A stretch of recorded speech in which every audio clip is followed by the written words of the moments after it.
She's a six-time All-Star, 16 seasons in this league, and she just said something about the WNBA's commissioner that nobody expected. The Athletic has obtained screenshots of nearly a dozen texts, direct messages, social media comments sent to DeWanna Bonner, including racial slurs and death threats. She told TA she hasn't heard from the commissioner, Cathy Engelbert, quote, in years. That's DeWanna Bonner. Here's the background you need to understand why her words landed so hard. Bonner signed with Indiana last year on a near-max contract, expected to be a veteran anchor for a young roster built around Clark. It didn't work out. She struggled on the court, missed time for personal reasons, and eventually asked out. The Fever couldn't find a trade partner, so they waived her.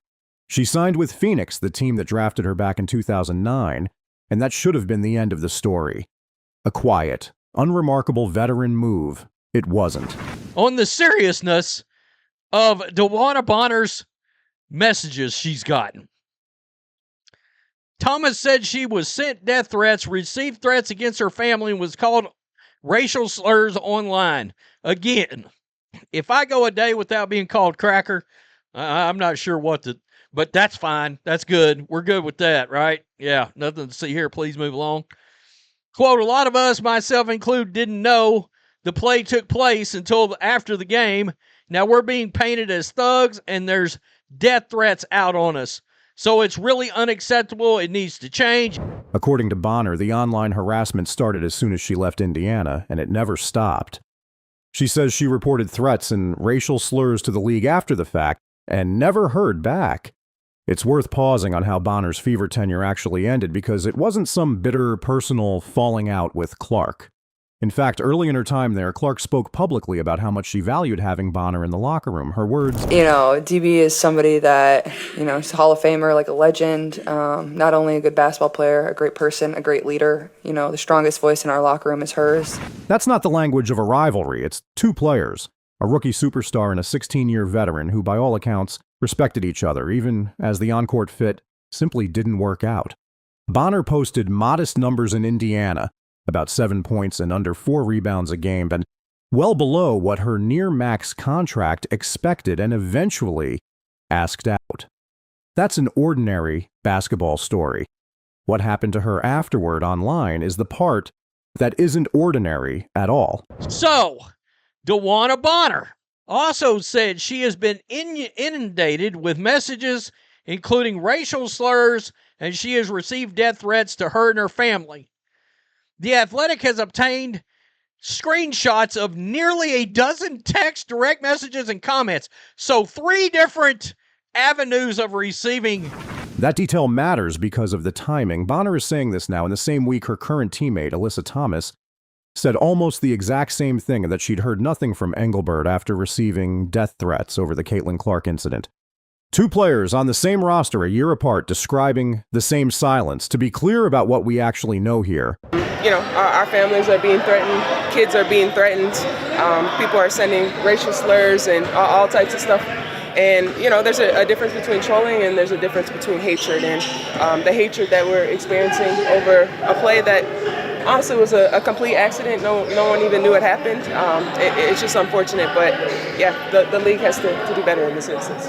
Nate was really frustrated that the league didn't reach out to any of you guys. Did you share that frustration? What would you have told the league?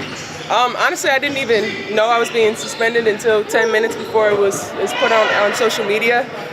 We still have yet to hear anything from Cathy. It's no surprise. You can see what's being said on social media, and it's unfortunate, but as usual, she remains silent, and that's unfortunate when our lives are being threatened. We know Engelbert's office did text Thomas privately and directed league security to coordinate with the Mercury. That came out through ESPN reporting weeks ago.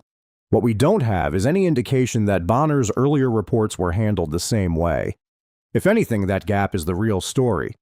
It suggests the league's private response, when it happens at all, is inconsistent from player to player, not just slow across the board. Bonner and Thomas have also both said their personal information, addresses, phone numbers, was leaked online, and that they've had to report it to the authorities and to Mercury Security directly, rather than through the league office. When 2 players on the same team are independently handling threats to their physical safety by going around their own commissioner instead of through her, that's not a messaging problem anymore. That's a structural one. I think it's not even about the suspension. If that's what they felt was necessary in that moment, then so be it. But I think there's a lot of other plays that you can say the same about.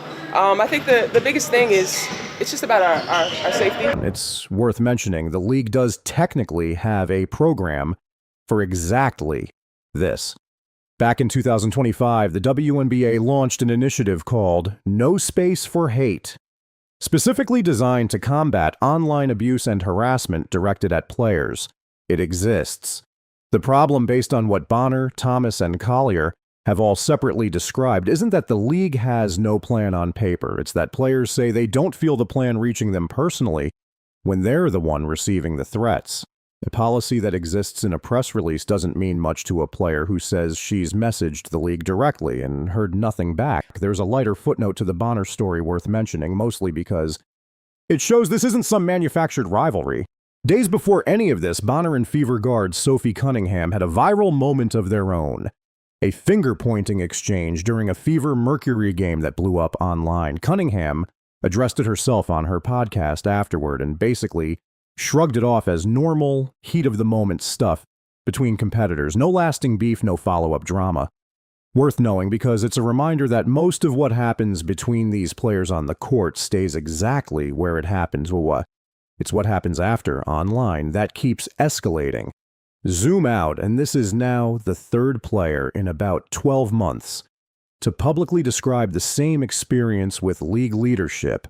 Back in October at the 2025 WNBA Finals, Minnesota Lynx star Napheesa Collier stood in front of cameras during her exit interview and called Engelbert's leadership the worst in the world. A comment that traced back to a serious ankle injury Collier suffered in a playoff series on a play involving Alyssa Thomas, the same player now at the center of the Clark incident this year. Aces star Aja Wilson publicly backed Collier's comments at the time. 2 weeks ago, it was Thomas herself.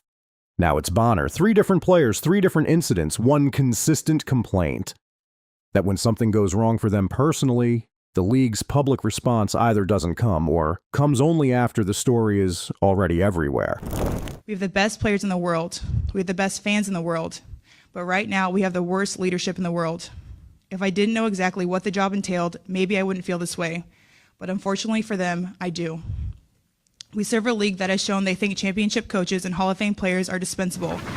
That doesn't necessarily mean Engelbert doesn't care or isn't doing anything behind the scenes. We've already seen evidence she's acted privately at least once, texting Thomas and looping in security before any of this went public. What it does mean is that whatever the league is doing internally isn't reaching players in a way that makes them feel heard. And 3 separate All-Stars saying roughly the same thing in under a year is hard to write off as 3 unrelated incidents. There's also a business angle worth sitting with here. The WNBA is in the middle of its biggest growth stretch in league history, driven largely by the attention Clark brings in.